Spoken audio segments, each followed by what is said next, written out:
Allez, pour commencer, pêche, on s'intéresse à cet raisonnement d'un navire crevettier, Mamadou. Oui, entre-temps, j'ai oublié d'envoyer la photo pour illustrer toutes mes excuses, mais c'est une information qui est déjà sûre, puisque par certains dans le milieu, puisque ça s'est passé il y a plus d'une semaine, précisément le 22 donc octobre 2023, un bateau battant pavillon RDC Congo, donc RD Congo alors. RD Congo, pardon. RD Congo, donc a été arraisonné, c'était le dimanche précisément, donc par le CNSP et la Marine nationale. Et nous apprenons que l'équipage donc de ce bateau était à 100% hispano-américain, si je ne me trompe. C'est un navire donc crevettier, vous l'avez dit tout à l'heure, mais selon ces sources-là, qui n'avait aucun équipement de pêche à bord. D'où la question de savoir qu'est-ce qu'il y avait donc à bord de ce bateau quand on l'a raisonné, qu'est-ce qu'il en est aujourd'hui. Et la question, si on réchauffe ça aujourd'hui, parce que cela avait été dit auparavant, c'est parce qu'il n'y a pas encore de réponse officielle. Et nous l'apprenons non seulement venant du ministère, mais aussi du CNSP. On n'en sait pas grand-chose. Donc il faut communiquer là-dessus. Est-ce qu'à date, effectivement, on leur a infligé une sanction, une amende? L'amende s'est élevée à combien? Est-ce que c'est arrivé donc dans il faut de la transparence autour de ce dossier. Autour de ce dossier, est-ce que c'est arrivé dans les caisses? Tout ça reste enveloppé par un flou total. Donc il y a lieu d'interpeller le CNSP, mais aussi le ministère de communiquer sur cette situation. Et j'en profite aussi pour dire, puisqu'on parle de pêche globalement, il y a des pêcheurs artisans aujourd'hui qui alertent, qui sont inquiets, parce qu'il y a de moins en moins de poissons de qualité dans nos eaux. Et évidemment, d'un côté... Au-delà de avant la qualité, il y a d'abord la question de la quantité. Parce qu'aujourd'hui, je pense que le poisson devient une denrée rare. Rare, absolument. Donc, parce que le carton, je ne connais pas toutes les espèces, mais il y a des cartons que nous on négociait à 200, 250 000 ou 180 000 il y a 1 ou 2 ans.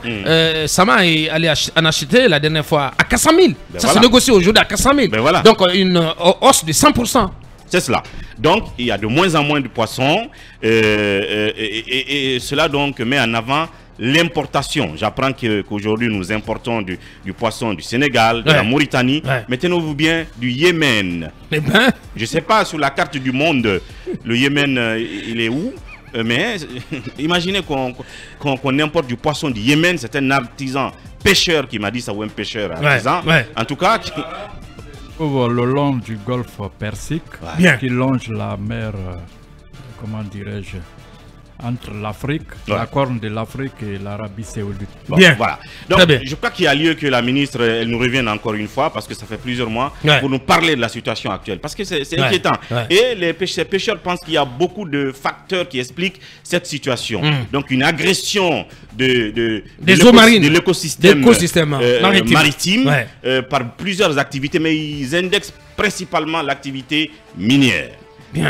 Sur toute la zone littorale, tout le littoral, le littoral de la ville jusqu'à Kamsa, des installations minières, des activités minières qui se pratiquent donc, qui causent des problèmes à l'écosystème. Il m'a parlé par exemple de Dubreka ici, où par exemple il y a une zone indexée comme zone de repos et de reproduction des espèces halieutiques, où l'usine dont nous parlions il y a quelques semaines, l'usine de ciment Sol, donc de l'entreprise Sol Guinée, qui donc serait en train d'aménager une sorte de débarcadère personnel, ou je ne sais pas quel est le vocable qui convient pour cela. Donc en tout cas un lieu où leur bateau viendrait débarquer les clinkers, parce que qui parle de ciment comme matière première pour fabriquer parle de clinker. Or en amont il était prévu que le clinker soit débarqué au port autonome de Conakry, après ou au port de Kamsar, ou après ils les acheminent par voie terrestre, mais ils ont constaté, je parle de ces pêcheurs là, que l'usine est en train de construire son propre port. Le problème, ce n'est pas d'aménager cet espace, mais c'est là où ils sont en train de l'aménager. Eux, ils pensent que c'est une zone de repos et de reproduction pour les espèces, et donc ce qui serait dangereux. Donc là aussi, il y a lieu que le ministère et le ministère de l'Environnement, parce qu'il paraît déjà que c'est le ministère de l'Environnement qui aurait donné déjà l'autorisation. Donc s'ils ont donné l'autorisation, c'est qu'ils ont des explications à nous donner. Donc en dehors maintenant ou au-delà du ministère de l'Environnement, le ministère de la Pêche, doit nous donner des informations sur ces situations-là. Bien dit.